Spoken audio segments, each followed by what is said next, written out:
News 7 Tamil, பொறுப்பும் பொது நலமும்.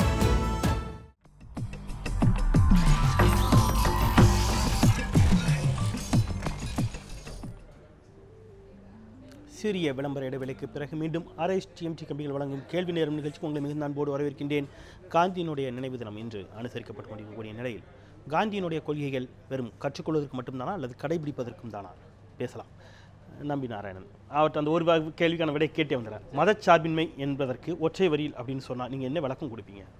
இல்லை, மதசார்பின்மைன்னா என்னை பொறுத்தவரை அதாவது அரசு மதசார்பின்மை என்பது எல்லா மதத்தையும் ஈக்குவலாக ட்ரீட் பண்ணுறதுக்கு பேர் தான் மதச்சார்பின்மை. அப்படி இன்னைக்கு இல்லைங்கிறது தான் எதார்த்தம். அப்படி இப்போ இங்கே இல்லைங்கிறது சொல்லுங்க. ஆகஸ்ட் போராட்டத்தை பற்றி சொல்கிறாரு அருண் ஷோரி, அதை பற்றி எழுதி அதுக்கெல்லாம் பதில் சொல்லியிருக்கோம். ஒன்றை மட்டும் நான் சொல்லுவேன். அது அந்த 42, 45ங்கிறது 2வது உலக யுத்தம் நடந்து கொண்டிருந்த காலம். அந்த சூழலில் உலகத்தையே விழுங்க ஹிட்லரும் முசோலினியும் அங்கே வேலை செய்து கொண்டிருக்கக்கூடிய ஒரு காலம். இந்த சூழலிலே எத்தகைய இயக்கத்தை நடத்துவது என்பதிலே காங்கிரஸ் தலைமைக்கும் கம்யூனிஸ்டுகளுக்கும் இடையே கருத்து வேறுபாடு வந்தது என்பது உண்மை. எங்களுக்கு மட்டுமல்ல, ராஜாஜிக்கே கருத்து வேறுபாடு வந்துச்சு. ராஜாஜி ஆகஸ்ட் போராட்டத்தை ஆதரிக்கலை. அதுக்காக அவரை காட்டி கொடுத்தவங்கன்னு யாரும் சொல்லல. மாறாக அவரை தான் முதல் கவர்னர் ஜெனரல் ஆக்குனாங்க. நீங்க பேசும்போது நான் தலையிடல, ஒன்னும் காட்டி கொடுக்கல. மாறாக வேறுபாடு.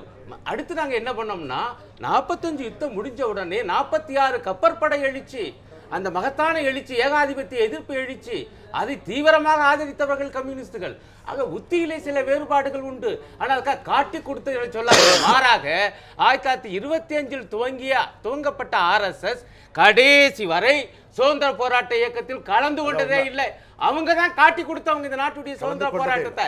அதை பற்றி இந்த நண்பர் பேச மாட்டார் என்பது எனக்கு தெரியும். நான் என்ன சொல்றேன், சொல்லுங்க, நீ பதில் சொல்றேன். நான் என்ன சொல்ல வர்றேன், காந்தியை பற்றி அவர் சத்தியத்தை பற்றிலாம் ரொம்ப பேசுகிறார். ஆனால் நம்ம என்ன முதல்ல கண்டிக்க வேண்டியிருக்கென்றால், கோட்சேயும் தேசபக்தர் என்று பாஜக MP ஒருத்தர் பேசினாரே, அது என்ன நியாயம்? இன்றைக்கு மீரத்தில் இன்றைய தினம் கோட்சேக்கு சிலை வைக்கிற ஏற்பாடு எங்கேயோ வடக்க நடக்கிறதா நினைக்கக்கூடாது. தமிழ்நாட்டிலேயே அப்படிப்பட்ட ஏற்பாடு. இதையெல்லாம் கண்டிக்க பாஜக தலைமை மோடி அரசு தயாரா? நமக்கு ரொம்ப கவலையா இருக்கு. அவர் ஒரு வார்த்தை வைக்கிறார். காந்தியிடம் இருந்து அன்றைக்கே நேரு முரண்பட தொடங்கிவிட்டார். அன்றையிலிருந்தே காந்தியுடைய பாதையிலிருந்து விலகிச் செல்ல ஆரம்பித்து விட்டது இந்தியாவுடைய அரசியல் பாதையும் ஆட்சியும் அப்படிங்கிற ஒரு வார்த்தை. அது காந்தியினுடைய பார்வையிலிருந்து மாறுபட்டதில்லை, காந்தியுடைய கொள்கைகளிலிருந்து மாறுபட்டதில்லை. ஆனால் எந்த திசையிலே போகலாம் என்பதிலே வாதத்துக்கு உண்டானது, அல்லது அதுபோல கலப்பு பொருளாதாரம் அல்லது கிராம பொருளாதாரம் இப்படிப்பட்ட ஒரு சூழ்நிலைகளில் ஏற்பட்டது இருக்கலாம். அந்த இதெல்லாம் வாதப்படுத்தப்பட்டது. ஆனால் அதற்காக காந்தியுடைய கொள்கைகளிலிருந்து காங்கிரஸ் கட்சி எந்த நேரத்திலும் தடம் புரளவில்லை. மத சார்பின்மையை பற்றி சொல்கின்றார்கள். மத நல்லிணக்கத்துக்கு பாடுபட்டவர் மத நல்லிணக்கம் என்பது நான் இந்து மதத்தை சார்ந்தவனாக இருந்தாலும் எனக்கு மத வெறி கிடையாது. அடுத்த மதத்தினரையும் போற்றி அவர்களையும் போற்றி அரவணைத்து செல்லக்கூடியதுதான் மத நல்லிணக்கம். அதை காந்தி படைத்தார். அந்த கொள்கையிலிருந்து வந்தது தான் மதசார்பின்மை. அதை காங்கிரஸ் கட்சி கொண்டது. எளிமைக்கு என்று மோடி அவர்கள் சொன்னார்கள். ஆனால் நீங்கள் அழகாக சொன்னீர்கள். 10 லட்ச ரூபாய் உடை மட்டுமல்ல, தன் பெயரை பொறித்து கொண்டு சுயத்தம்பட்டம் அடித்துக் கொள்ளக்கூடிய அளவுக்கு ஒரு பிரதமர் இருந்து கொண்டிருக்கின்றார். காந்தியை கொன்ற கோட்சேவை ஒரு பெரிய தேசபக்தராகவும் சிலை வைக்கக்கூடிய அளவுக்கு இந்த நாடு போய்கொண்டிருக்கிறது. காந்தி முதல் பயங்கரவாதி அவர் ஒரு வாதத்தை வைக்கிறார், காங்கிரஸ் கட்சியை கலைத்து விடுங்கள். ஒரு வாதத்தை வைக்கிறார். காந்தி ஒருவேளை அவர் அதை குறிப்பிட்டிருக்கிறாரான்னு எனக்கு தெரியல, ஆனால் நிச்சயமாக ஏற்றுக்கொள்ள மாட்டாருங்கிறத என்னால் உறுதியாக சொல்ல முடியும். வாரிசு அரசியல்னு எடுத்துக்கலாம், குடும்ப அரசியல்னு. இப்போ ஒரு உதாரணத்துக்கு எடுத்துக்கலாம், இந்திரா நேருவிடம் தொடங்கிய அந்த ஆட்சி அப்படிங்கிறது அவர் ஒரு ஜனநாயக ஆட்சியை தான் விரும்பினார் என்று சொன்னால், இந்த இவ்வளவு பெரிய காங்கிரஸ் கட்சியிலும் இவ்வளவு பெரிய இந்தியாவிலும் அந்த காங்கிரஸ் கட்சியை நேரு குடும்பத்தை தவிர வேறு யாருக்குமே தகுதி இல்லையா? மகாத்மா காந்தி அடையாளம் காட்டினார். நேருக்கு பின்பு இந்திரா காந்தி வரவில்லை. நேருக்கு பின்பு லால் பகதூர் சாஸ்திரி தான் வந்தார். இன்றைக்கு அதுவும் காங்கிரஸ் கட்சியுடைய அதுக்கு லால் பகதூர் சாஸ்திரி தாஷ்கண்டில் இறந்த பின்பு யாரை தலைவராக யாரை பிரதமராக தேர்ந்தெடுக்கப்படும் போது அதற்கு இருந்த அகில இந்திய காங்கிரஸ் கட்சி தலைவர் பெருந்தலைவர் காமராஜர் தான் ஒரு தொலைநோக்கு பார்வை. அன்னைக்குள்ள வரலாற்று நான் கேட்கறது இன்றைய இருக்கக்கூடிய ராகுல் காந்தி வரை சேர்த்து. ராகுல் காந்தி என்பது இன்றைக்கு தலைவர். ஏற்கனவே இந்த கட்சியிலே யார் யார் தலைவராக இருந்திருக்க என்று சொன்னால் நரசிம்மராவ் இருந்திருக்கின்றார், சீதாராம் கேசரி இருந்திருக்கின்றார், இன்றைக்கு சஞ்சய் பிரம்மானந்த ரெட்டி இருந்திருக்கின்றார். இப்படி பல தலைவர்கள் இருந்தார்கள். ஆனால் அந்த தலைவர்கள் இந்த தேசம் பெரிய தேசம், பல மொழி பல இனம் பல மாநிலங்களை உள்ளடக்கிய இந்த தேசத்துக்கு தலைமையேற்று கட்சியை வழிநடத்துவது என்பது ஒரு சிரமமான காரியம். அதற்கு அந்த குடும்பத்தினுடைய இன்றைக்கு சோனியா காந்தி இல்லை என்று சொன்னால் காங்கிரஸ் கட்சி இன்றைக்கு ரொம்ப சிரமப்பட்டு. அதுதான் பிரச்சனை. கொள்கையை நம்பி கட்சி இருக்கிறதா, தனி மனிதர்களை நம்பி கட்சி இருக்கிறதா? காந்தி சத்தியத்தை நம்பினாரா? தன்னுடைய சத்தியத்தையும் தன்னுடைய கொள்கையை நம்பினாரா? கடந்த முறை நாடாளுமன்றத்தை முன்னிலைப்படுத்தியவர்கள் இந்த தடவை எதற்காக அத்வானி முன்னிலைப்படுத்தவில்லை? திரு சாகுல் கமீது நீண்ட நேரமாக உங்களுடைய மறுப்பை சொல்வதற்காக நீங்கள் கரங்களை உயர்த்தி கொண்டிருக்கிறீர்கள்.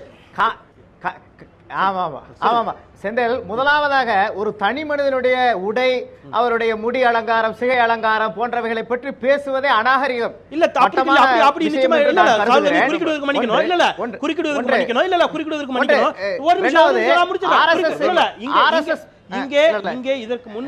இதற்கு முன்பு பாஜக உள்ளிட்ட எல்லா கட்சிகளுமே பலருடைய தனிப்பட்ட அடையாளங்களையும் தனிப்பட்ட அவருடைய ஆடை மிகுதியான என்ன சொல்றது ஆடம்பரம் அப்படிங்கிறது இருக்கு இல்லையா, அதை விமர்சனத்துக்கு உள்ளாக்கப்பட்டிருப்பது அப்படிங்கிறது இந்த தேசத்துல ஒரு வெகு ஒரு நிமிஷம் செந்தில், ஆடை மற்ற விஷயங்களை கடந்து இந்த தேசத்துல மிகப்பெரிய கேடு பல ஆண்டு காலமாக நடந்துச்சு. காங்கிரஸ் ஒரு போலி மதச்சார்பின்மையை ஏற்படுத்தி இந்த நாட்டினுடைய மத நல்லிணக்கத்துக்கே குந்தகம் ஏற்படுத்தி இந்து இஸ்லாமியர்களுக்கிடையே இருந்த நல்லிணக்கத்தை சீர்குலைத்து வாக்கு வங்கி அரசியலை தன்னால பண்ணிக்கிட்டு இருந்துச்சு. இது ஒண்ணு.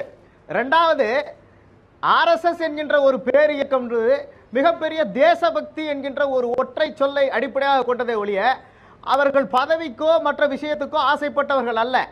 அவர்கள் பதவி நோக்கத்தை நோக்கி வந்திருந்தா அரசியலில் ஈடுபட்டிருப்பாங்க. இன்றளவும் அவர்கள் பதவியில் ஈடுபடணுன்றது நோக்கம் அல்ல, இந்த தேசத்தினுடைய பற்று என்கின்ற ஒற்றை சொல்லை அடிப்படையாக கொண்டவர்கள். ரெண்டு.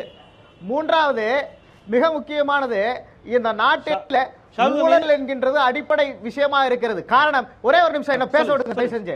இந்த நாட்டில் ஊழல் என்கின்றது அடிப்படை விஷயமா இருக்குது. அதுக்கு முக்கிய காரணம் தேசப்பற்று என்கின்ற விஷயம் இடைவெளி ஏற்பட்டதுதான். அதுக்கு காரணம் அந்த தேசப்பற்றுன்ற ஒரு விஷயம் நாட்டில் இருக்கக்கூடிய அரசியல் தலைவருக்கு வேணும், நாட்டில் இருக்கக்கூடிய மக்களுக்கு வேணும். அது அரசியல் தலைவர்கள் மக்களுக்கு ஊட்ட வேண்டும், அவர்கள் நடந்து காட்ட வேண்டும். அதை நடந்து காட்ட தவறியமையும் அதை ஊட்ட தவறியமையும் தான் ஒரு இடத்த குளத்தை காண ஒரு ஐஏஎஸ் ஆபீசர் மதுரையில தேடிட்டு இருக்காரு. ஆற்றை காணா ஆற்று மணல்ல கொல்ல நான் என்னுடைய கேள்வி அப்படிங்கிறது நீங்க சொல்றதெல்லாம் ரைட். நான் என்னுடைய கேள்வி அப்படிங்கிறது ரொம்ப அவர் ஒரு வாதத்தை முன்வைத்தார் நம்பி நாராயணன் பேசுகின்ற பொழுது. அது ஒரு பாபர் மசூதியை பத்தி இந்த பேச்சு வந்ததுனால நீங்க ஷாகுல் ஹமீது அப்படிங்கிறதுனால இந்த கேள்வி நான் உங்ககிட்ட கேட்கிறேன்.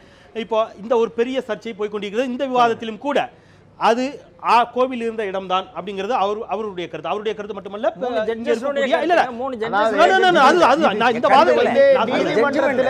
நீங்க எங்க பேசின கருத்துக்கிறேன் இங்க அவரு ஒரு கருத்தை வச்சு உங்களுடைய கருத்து அப்படிங்கிறது உங்களுடைய கருத்து அவர் முடிச்சிட்டுமே அவர் முடிச்சிட்டு பேசுறது